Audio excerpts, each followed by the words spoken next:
Более 30 лет назад, в 1994 году, был чемпионат мира по футболу. Интересные факты про этот чемпионат. Первый факт. Этот чемпионат проводился в США.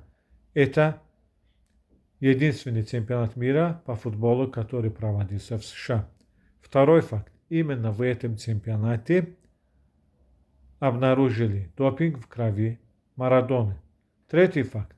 В этом чемпионате во время матча Россия-Камерун камерунец, футболист Камеруна Роже Милла забил гол. Ему было 42 года.